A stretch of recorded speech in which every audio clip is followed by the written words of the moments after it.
that you must take. You gotta have that mindset that quitting is not an option. Give up? Who, me? Never. Stop? Who, me? Never. That's for the next guy. That's for the next girl. But not me. Why? Because I don't quit. That ain't how I do it. That ain't how I roll. I never give up.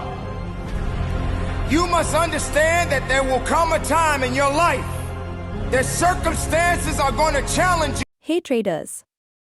Hope you are doing well and enjoying your trading journey. The market is always full of opportunities if you know where to look. Right now, the price is at a strong support level, and we can see rejection from this area.